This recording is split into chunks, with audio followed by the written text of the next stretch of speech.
आज हम फिर डिस्कस करेंगे wind wind currents and how wind currents are produced. So far the wind is concerned, the fast moving air is called wind. जब हवा तेज चलती है तो उसको हम विंड बोलते हैं. Wind currents, the movement of air towards a particular direction creates wind currents. जब हवा की मूवमेंट किसी खास डायरेक्शन की तरफ हो तो उसको तो वो विंड करंट्स क्रिएट करता है, प्रोड्यूस करता है. तो जनरली जो विंड करंट्स होते हैं वो प्रोड्यूस होते हैं due to uneven heating of earth. Uneven heating of earth की वजह से विंड करंट्स प्रोड्यूस होते हैं.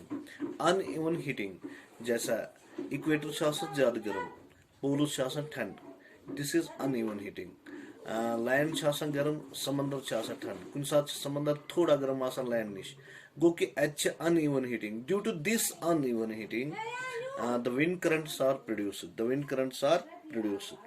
At खतर दिबो तो एक एग्जांपल अक लोकल एग्जांपल अक सनो शमा जालो एस कित पट लगे विंड करंट्स कित पट प्रोड्यूस गसा अनइवन हीटिंग कित पट इस पर शमा जोल यूस फ्लेम्स निश आयर छ यु गो गर्म, हॉट, यु गो एक्सपेंड, यु गो थ्योर. गो कि शमास निश यूस आयर छ यु गो गर्म, मगर शमा योकन या होकन छन आयर गर्म के. गो कि यह शमास नजदीक आयर यू गो गर्म, यू गो एक्सपैंड, यू गो थ्योर. The moment of cooled air towards this युस जाय यत खल गई सह जाय ऑक्युपाई करने खतर. The moment of cooled air towards this air, cold air moment towards this गो it is we called as a wind. It is we called as a wind. इथे पे तो दिम बह एग्जांपल युस विंड wind produce गसान छे इस दो वजह सहित गसान. One is unequal heating of earth at equator and poles. Equator तो पोलन यूस uneven heating छी. equator छ गर्म आसान, poles छ आसान एमनिश ठंडे. तम सच create गसान wind currents या uneven heating between land and water. Uneven heating between land and water am such wind currents produce गसान. These two reasons are for generation of wind currents. एक unequal heating between land and water. दूसरा unequal heating between what you call as equator and poles. Use equator and poles. Use earth is divided. Earth is divided horizontally by latitudes. Use earth horizontally divide latitudes by latitudes. Zero latitude is considered as equator. Use zero latitude that is equator. This equator divides the earth into two parts.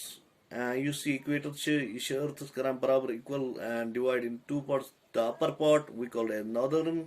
The below part we call as southern. You see earth equator direct receive sunlight. Sunlight is direct it receives more and more sunlight, maximum sunlight. Use equator maximum sunlight emuk hawa shu garam gasa, hot gasa, ish expand gasa, ish hur gasa. Yum polun no air yuta garam asan ki polun no air thanda asan.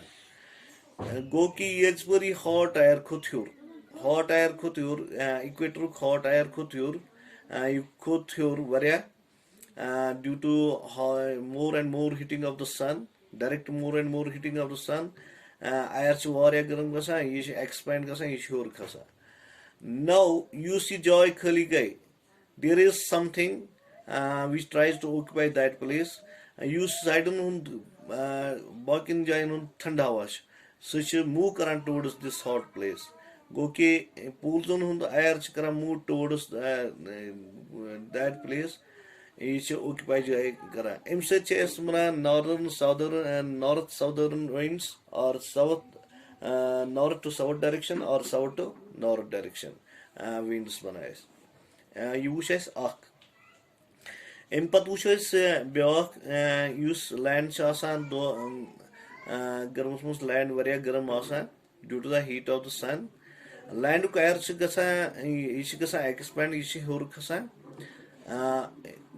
joy roos sea air karan kam yish karan move towards the land at sa water droplets te tum water droplets gasa move towards the land tim sach heka yus monsoon rain falling chasan tim sach heka se gechit वोन में तो यथ पे example के land वारिया गरम दोस land वारिया गरम अमुक आयर ते गरम यह आयर खसा एक्सपेंड यह हुर खसान यह खाली जाय बन ऑक्यूपाई करान cold air which comes from the sea तथ मज हेकन वाटर ड्रॉपलेट तथ मज वाटर ड्रॉपलेट्स वाटर आसनी तो सह कर मूव टुवर्ड्स द लैंड अ दौरान हेकान विंड सहित rain falling rainfall that is we called as monsoon rain आज वन sea bridge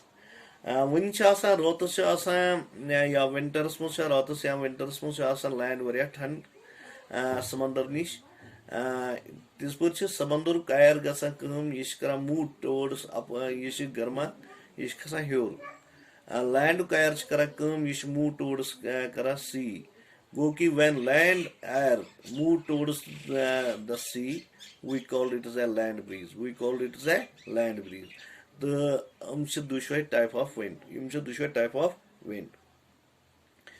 now my dear students आज पूरा विंड क्या गो so far the wind is concerned fast moving air is called wind जब हवा तेज चलती है तो उसको हम विंड बोलते हैं तो जो विंड हो the moment of air towards particular direction creates wind currents जब हवा की मूवमेंट किसी खास डायरेक्शन की तरफ हो जब हवा की मूवमेंट किसी खास डायरेक्शन की तरफ हो तो उसे विंड करंट्स क्रिएट होते हैं तो जनरली जो विंड करंट्स क्रिएट होते हैं due to uneven heating of earth जैसे अनइवन हीटिंग जो इक्वेटर होता है वो रिसीव ज्यादा सनलाइट करता है वो गर्म ज्यादा होता है एज कम्पेयर टू पोलस इसको बोलते हैं हम अनइवन हीटिंग यानी इक्वेटर ज्यादा गर्म पोलस उतने गर्म नहीं होते हैं तो उसको हम बोलते हैं अनइवन हीटिंग या लैंड गर्म होता है तो सी गर्म नहीं होता है कभी सी थोड़ा गर्म होता है लैंड से ज्यादा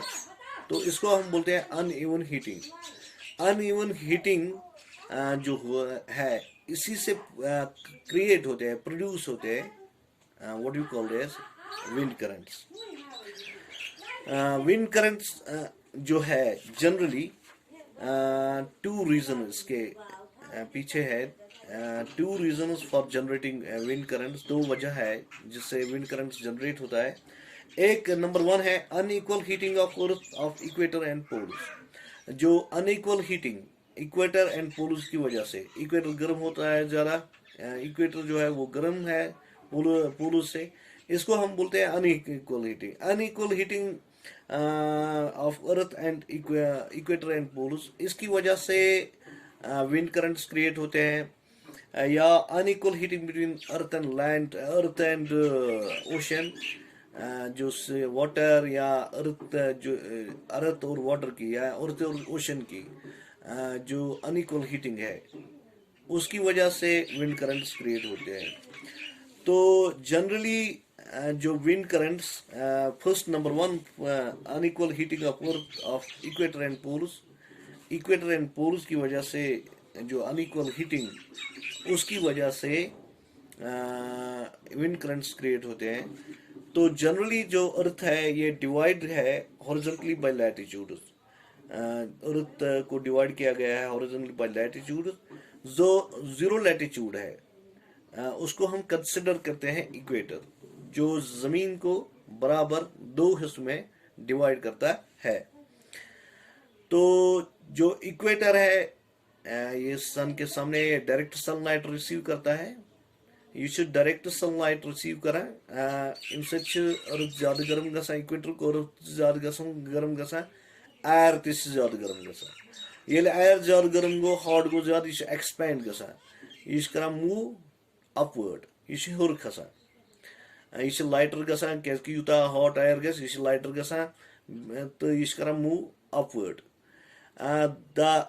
cold air from the poles the cold air from the poles move towards the equator. Kaz ke at gay joy khali, hot air khut hur, at gay joy khali, the cold air move towards the equator. The cold air from the poles move towards the equator. Yus cold air che poles on hun, sa timase kur move towards the equator. Thus, winds are formed or from north to south direction or south to north direction. Wind currents are produced. दोयम उनमें तो due to unequal heating of earth and sea.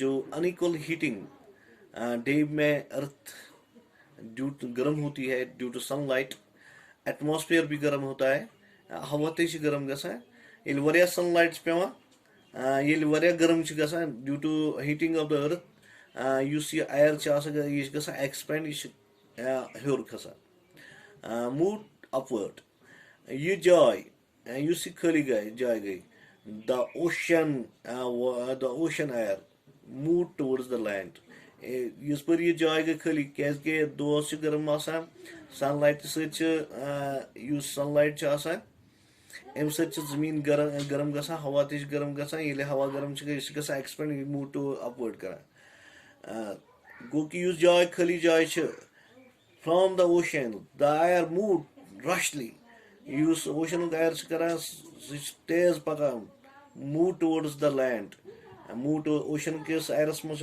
Water तिस move towards the land यह तेज हवा पकान जमीनस कुन यह कर ऑक्यूपाई यह जाय अत रूद वाटर गसान वी कॉल्ड एज रूद पेवान बे तेज हवा we called as monsoon monsoon rain पेवान अम पे वन लैंड ब्रीज मज वन कि यस पर विंटरस मज या रातस लैंड वारिया ठंड समंदर निश समंदर एयर कर मूव अपवर्ड समंदर एयर गसान मूव अपवर्ड यह जाय खाली जाय अत गई यह ऑक्यूपाई कर लैंड एयर कर move towards the sea land air कर मूव टुवर्ड्स द सी यह कर मूव टुवर्ड्स अत वन लैंड ब्रीज अत वन land okay my dear student thank you very much